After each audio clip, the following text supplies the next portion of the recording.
இன்னைக்கு புதுமை சமையல்ல எல்லாரும் விரும்புற மாதிரி, அதாவது ஹோட்டல்ல எல்லாரும் விரும்பி சாப்பிடுற ஒரு soup. Sweet corn vegetable soup எப்படின்னு சொல்லிட்டு பார்க்கலாங்க. ரொம்ப சிம்பிள், ரொம்ப சீக்கிரம் பண்ணிடலாம். இதுக்கான இன்கிரீடியன்ட்ஸ் என்னென்னு சொல்லிட்டு இப்ப பார்த்து வந்துடலாம்.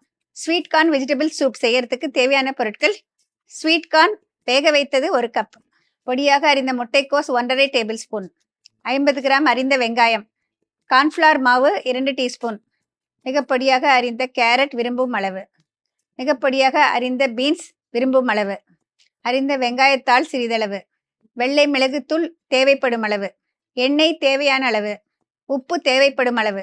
ஸ்வீட் கார்ன் வெஜிடபிள் சூப் செய்யறதுக்கு என்னென்ன இன்க்ரீடியன்ஸ்னு பார்த்தாச்சு இல்லைங்களா?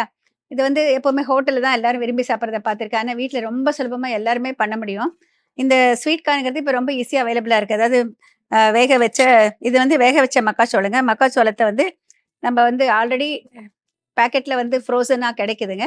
நம்மளுக்கு வேணும்னா அதை எடுத்துக்கலாம். இல்லைன்னா ஃப்ரெஷ்ஷாக கார்ன் கிடைக்குது. அதை வந்து மேலே இருக்க தோலை எடுத்துட்டு அதை அப்படியே துருவுறப்போ பாதி வந்து நம்மளுக்கு வந்து இந்த மாதிரி விழும், பாதி வந்து இப்படி விழும். இப்போ எப்படி பண்ண சொல்லிட்டு பார்க்கலாங்க. இந்த ஒரு பேனில் வந்து எண்ணெய் ஊற்றி வச்சுருக்கேன். எண்ணெயில் வந்து முதல்ல வந்து கொஞ்சமாக சர்க்கரை சேர்க்குற போகிறேங்க. ஜஸ்ட் ஒரு ஒரு டேஸ்ட்டுக்காக. இப்போ இந்த சுகர் போடுறேன். இப்போ நம்ம வந்து சர்க்கரை போட்ட பிறகு வெங்காயம் சேர்த்தோன்னாக்கா வெங்காயம் ரொம்ப சீக்கிரமாக வந்து கொஞ்சம் கோல்டன் ப்ரௌன் மாறத்துக்கு ரொம்ப ஹெல்ப்ஃபுல்லாக இருக்கும். ரொம்ப கோல்டன் ப்ரௌன் வரணும்னு இல்லைங்க, ஆனால் சீக்கிரம் ஃப்ரை ஆகும். அது ஒரு லேசாக ஒரு நிறம் மாற ஆரம்பிக்கிறப்ப நம்ம வெங்காயம் சேர்த்துக்கலாம். இப்போ நம்ம வெங்காயத்தாள் இருக்கு இல்லையா, அதில் கீழ் பகுதி இருந்தாக்கா அது கூட சேர்க்கலாம். இல்லைன்னா சின்ன வெங்காயத்தை கட் பண்ணி சேர்த்துக்கலாம். அது ரெண்டும் இல்லைனாக்கா நீங்கள் பெரிய வெங்காயத்தை சேர்த்துக்கலாம். உங்களுடைய விருப்பம் தான். இப்போ இந்த வெங்காயத்தை நமக்கு தேவையான அளவில் போட்டுக்கலாம். ஹோட்டலில் சாப்பிட்றப்ப பார்த்தீங்கன்னா அதிகமாக வெஜிடபிள்ஸ் போட்டிருக்க மாட்டாங்க. ஆனால் நம்ம வீட்டில் செய்கிறப்ப கொஞ்சம் வெஜிடபிள்ஸ் கூடுதலாக போடுங்க. நம்ம சூப்பு சாப்பிட்றதே நம்ம ஒரு ஹெல்த்துக்காக தான். அதனால அந்த வெஜிடபிள்ஸ் கூடுதலாக போட்டாக்க நம்மளுக்கு நல்லது. வெங்காயம் வந்து லேசாக வதங்க ஆரம்பித்த பிறகு அடுத்ததான் நான் சேர்க்கறது வந்து பார்த்தீங்கன்னா பீன்ஸ் வந்து நல்லா பொடியாக கட் பண்ணி வச்சுருக்கேன். வேக வைக்கல. பொதுவாக இதை வந்து ஒரு மாதிரி க்ரன்ச்சியாக இருக்கணும். பாதி வெந்து வேகாமல் இருந்தால் தான் வந்து சூப்புக்கெல்லாம் வந்து அந்த க்ரன்ச்சி டேஸ்ட் கிடைக்கும். முதல்லலாம் சூப்புக்கெல்லாம் வந்து அஜினோமோட்டோ போட்டுட்டு இருந்தோம். இப்போ வீடுங்களில் யாருமே போடுறது கிடையாது. நீங்கள் விருப்பப்பட்டால் போடலாம் அப்படின்னு நினச்சிங்கனாக்கா ஒரே ஒரு சிட்டிக்கு போட்டுக்கோங்க. அது வந்து இந்த வெஜிடபிள்ஸ் வந்து கலர் அப்படியே ரீட்டைன் ஆகும். ஒரு மாதிரி ஒரு க்ரன்ச்சினஸ் கொடுக்கறதுக்கு ரொம்ப ஹெல்ப்ஃபுல்லாக இருக்கும். இப்போ இதோட வந்து அடுத்ததான் நான் சேர்க்க போகிறது கேரட். நல்லா பொடியாக கட் பண்ணி வச்சிருக்கிற கேரட் சேர்த்துக்கலாம்.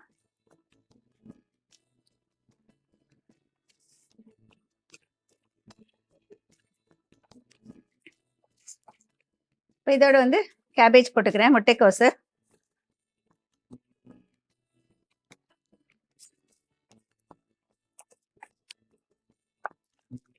கொஞ்சம் ஹை ஃப்ளேமில் வச்சுட்டு கொஞ்சம் ஷார்ட் பீரியட் ஃப்ரை பண்ணாலே போதுமானதுங்க வெஜிடபிள்ஸு. இதோட ஸ்வீட் கார்ன் நம்ம வேக வச்சது இதையும் சேர்த்துக்கலாம்.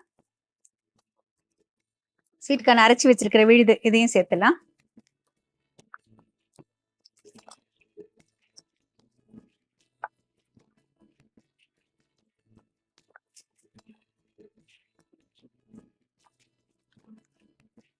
நல்ல ஒரு 2 நிமிஷம் ஹை ஃப்ளேமில் ஃப்ரை பண்ண பிறகு நம்ம தேவையான அளவு தண்ணி ஊற்றிக்கலாம்.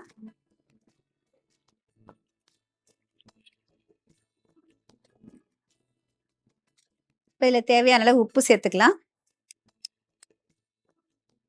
எப்போவுமே உப்பை குறைச்சி போடுங்க சூப்பில்.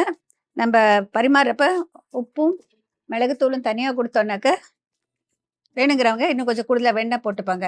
இப்போ இது வந்து கார்ன்ஃப்ளவர் மாவு எடுத்து வச்சுருக்கேன். நம்ம சூப் வந்து லேசாக திக் பண்ணுறதுக்காக. ரொம்ப அதிகமாக வேண்டாங்க, பார்க்க நல்லா இருக்காது, ரொம்ப திக்காயிடும். அதனால நம்மளுக்கு 2 லெவல் டீஸ்பூன் எடுத்துக்கலாம் இந்த அளவுக்கு. இதை தண்ணி ஊற்றி கரைச்சி வச்சுக்கலாம்.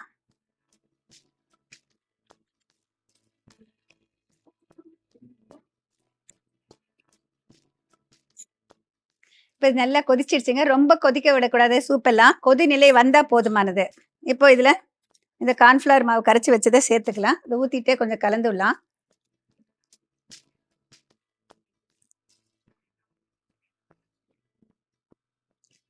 ஸ்ப்ரிங் ஆனியன், அதாவது வெங்காயத்தாள், இது ஒரு நல்ல ஃப்ளேவரை கொடுக்கும். இந்த கடைசியாக சேர்த்துக்கிறேன். எப்போவுமே மிளகுத்தூளை வந்து கடைசியாக தான் சேர்க்கணுங்க. இது வந்து வெள்ளை மிளகுத்தூள், அதிகம் காரம் கொடுக்காது. நீங்கள் பிளாக் பெப்பர் போட்டிங்கன்னா, கருப்பு மிளகு போட்டிங்கன்னா கொஞ்சம் நேரம் கழித்து பார்த்தீங்கன்னா ரொம்ப காரம் ஆகிடும். அதனால் வந்து இது வந்து ஒரு நல்ல ஃப்ளேவரும் கொடுக்கும். வெள்ளை மிளகுத்தூள் போட்டுக்கிறேன்.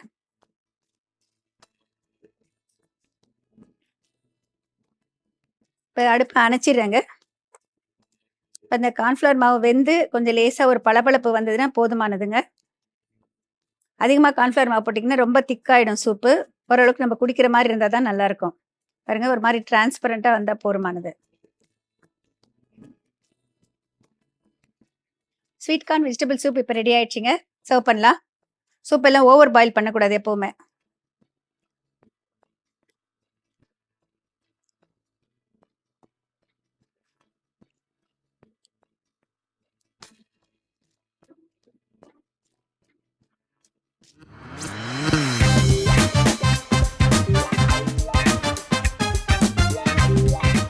ஸ்வீட் கார்ன் வெஜிடபிள் சூப் எப்படி பண்ண சொல்லிட்டு இப்போ ஒரு ரீகேப் பார்க்கலாங்க.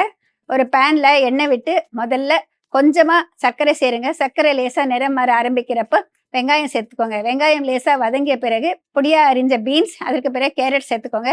2 நிமிஷம் ஃப்ரை பண்ண பிறகு முட்டைக்கோஸ் சேர்த்துக்கோங்க. முட்டைக்காய் சேர்த்துட்டு 2 நிமிஷம் ஃப்ரை ஆன பிறகு நம்ம வேக வச்சு வச்சிருக்கிற கார்னும் அரைச்ச கார்னும் சேர்த்துக்கோங்க. இன்னும் 1 நிமிஷம் 2 நிமிஷம் நல்லா ஃப்ரை பண்ண பிறகு தேவையான அளவு தண்ணி ஊற்றிக்கோங்க. தண்ணி ஊற்றிட்டு தகுந்த அளவு உப்பு சேர்த்துக்கோங்க. கொஞ்ச நேரம் நல்லா கொதி வரட்டும். கார்ன்ஃப்ளவர் மாவை தண்ணியில் கரைச்சிட்டு அதில் சேர்த்துக்கோங்க. கலந்து விட்டீங்கன்னாக்கா கொஞ்சம் லேசாக டிரான்ஸ்பரண்டாக வரும். ஸ்ப்ரிங் ஆனியன் கட் பண்ணி வச்சுக்க கொஞ்சமாக சேர்த்துட்டு ஆஃப் பண்ணிடுங்க. நம்ம தேவையான அளவு மிளகுத்தூள், வெள்ளை மிளகுத்தூள் சேர்த்துட்டு சுட சுட கிண்ணத்தில் ஊற்றி பரிமாறினீங்கன்னாக்கா மிக சுவையான ஸ்வீட் கார்ன் வெஜிடபிள் சூப் தயார்.